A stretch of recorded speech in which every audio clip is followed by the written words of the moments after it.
Hello and welcome back to Supposedly Fun. My name is Greg, here today to do a haul revisit, which is something I hadn't really been planning on doing. I was originally thinking that I would wait until my second year on BookTube because a little bit of distance would exist between the time I brought the books in and the haul revisit, so I'd give myself a little bit extra time to read them, but I'm thinking that book hauls are going to be a little bit hard this year.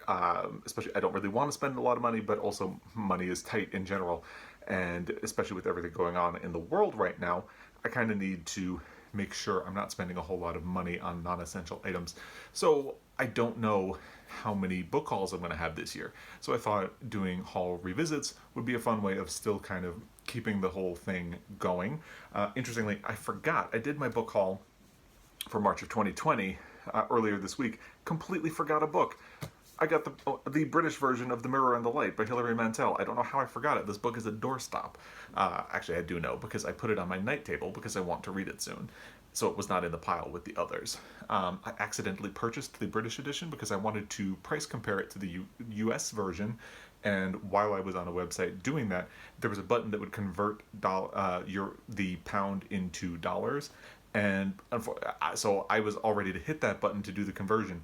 But since I had been on the site before for a different book and had already done that, the button was for purchase. So instead I just purchased it and then decided to go with it because it's a really pretty cover.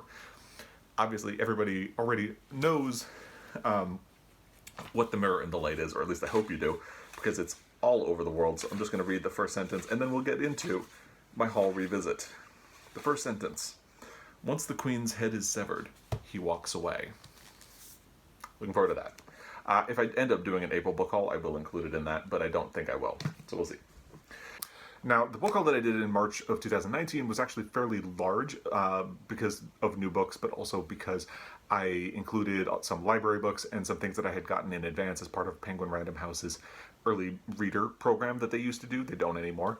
So I'm not going to cover any of the library books or the advanced copies of books that even though I did read some of the library books and some of the advanced copies, it just doesn't make sense to cover them, especially since they're not taking up space on my shelves. So I'm going to dive in to the books that I covered in the book haul. The first one is Leading Men by Christopher Castellani. I was really excited about this book. So this book has this really great premise to me. It just lures me in. As you know, I love Hollywood. I'm very interested in LGBTQ books, and I love kind of twisty narratives. So this is about Tennessee Williams's relationship with Frank Marlowe, his lover in the 1950s. And it also deals with the fact that when Frank Marlowe was dying of cancer, Tennessee Williams did not visit him in the hospital. When I started reading it, however, there is a third plot line in which they meet an actress, and it's actually really her story that catapults the narrative, and it seems much more interested in her than it is in Tennessee Williams or Frank Marlowe. They kind of become side characters. So I did start reading this book. I did not finish. The bookmark is still in it, so let's see. I made it halfway through. I made it to page 160. I had been thinking at the time that I might try to finish it at some point, but I clearly didn't. And honestly, I don't think I'm going to be revisiting it any point. So when I start going through my bookshelves, which I will need to do, I'm probably going to end up unhauling this book. I'm not going to make the decision right now since the reckoning is coming, but likelihood is that this one is going to be saying goodbye. You may notice I have piles of books sitting around waiting to find space. So that is why the reckoning is going to come. The next book that was in my March of 2019 book haul was Night of the Iguana by Tennessee Williams. I picked this one up specifically because I had gotten Leading Men. And sometimes when I get really interested in a topic, I keep pursuing it and want to follow it from all angles and figure out all I can about it. So the idea of this book made me want to read another play by Tennessee Williams, and that was Night of the Iguana. I have not gotten around to reading it. I will keep it because, especially, right now with everything going on in the world, I'm having a bit of a hard time reading.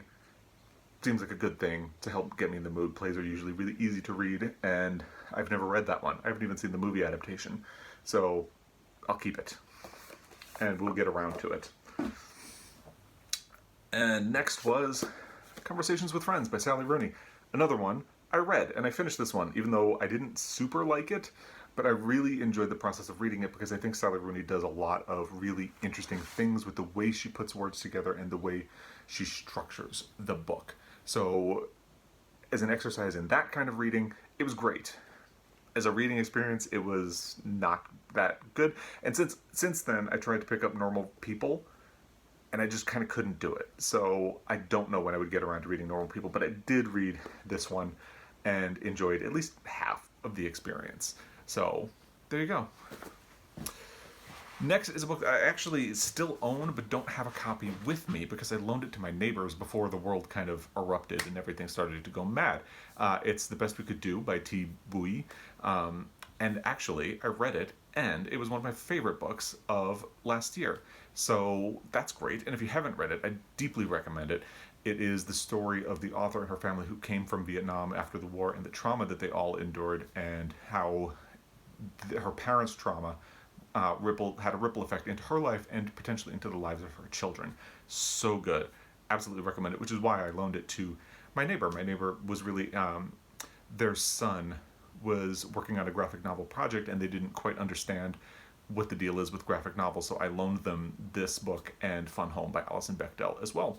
And because I know where they live, I felt a little bit safe loaning it to them. With everything going on right now, we'll see when it comes back. But anyway, the next book on the list, Speak No Evil by Uzodinma Iweala. I have not read this one. We'll keep it. I'm still very much interested in reading it. So this book is about Nero, who has a charmed life as a top student, doing really well, but he is secretly gay. And when his father finds out that he is gay, his father sends him back to Nigeria. So it is an LGBTQ novel, which I'm interested in, and it actually fits my reading goal for this year because if you're unfamiliar, one of my big reading goal for this year is to read outside my comfort zone, and part of that includes books that are by authors or set in places that are not the North America or Europe. And this largely deals with Nigeria. The author is Nigerian, so it qualifies. And I think I may try to get to this in June, but I don't do well with TBRs. So it is still something I'm interested in reading. I'd love to do it, so it's going to be a keeper. Next was Cloudbursts by Thomas McGuane. This is a collection of stories and some news stories. I had seen a blurb of it in the New York Times, which is why when I saw it in one of my local indies, I picked it up, brought it home, and I have not gotten around to reading it, but I would still be interested in reading it. Especially since I haven't read a whole lot of short stories lately, so this would be a good thing for me to keep around and pick up, especially if it gets to the point where I'm not working from home full time and have a little bit of time to myself. The next one is The Largesse of the Sea Maiden by Denis Johnson. So it's another collection of stories. I have not gotten around to reading it again, but I would absolutely keep it around. I have read other books by Denis Johnson and enjoyed all of them. So I would look forward to this. I am particularly a fan of Jesus' Son, which is a story collection that he wrote. Train Dreams was a good book as well. I wouldn't say it's a favorite, but I enjoyed it as well. So, yeah, this is something I would keep around. I had started Tree of Smoke at some point when it was around the time it was released, but I had a fever, and it was a bizarre reading experience, and because of the way the book is structured, I couldn't figure out what was happening. So I always said I would get back to it, and I never did. So that was like the one weird experience I had reading a Denis Johnson book. But I would look forward to giving this one a shot at some point. And the last one that I had purchased in my March 2019 book haul was Spectacles, a memoir by Sue Perkins. If you are unfamiliar, Sue Perkins used to be one of the co-hosts of The Great British Bake Off. She left the show when it moved away from the BBC into its present format. And I did actually read this book, and I enjoyed it. I think it devolved a little bit toward the end. The first half, when she was talking about her childhood, is really good. Kind of similar to the critique I had of Elton John's book. When he was an alcoholic and an addict, he was really open and honest about his life, but once he became sober, it felt like he was shielding things and kind of spinning things so they would sound better. When Sue Perkins is talking about her childhood and her adolescence, it feels like she's being very open and honest, but once she became an adult, it feels like she's concealing things a little bit. The narrative also shifts around, which is a little bit confusing, but I really enjoyed the book. It was really funny. It also made me cry because she talks about getting a dog. It's a good book, though. So I actually had a really good track record of the 8 books that I had purchased, one of which is not here right now. I read 4.5 of them, so that's pretty good. I'm willing to bet that future haul revisits will not have that good a track record. but it is what it is. So yeah, I'm really pleased. And of the ones I read, they were really good. The only one that was kind of a clunker was Leading Men, which is obviously the one that I did not finish and probably will not finish. Conversations with Friends, again, I really enjoyed parts of it, but not the overall impact. And I'm really looking forward to still reading the ones that I haven't gotten to. So altogether, March 2019 was a really good book haul. And it'll be interesting to see what happens when we get to April.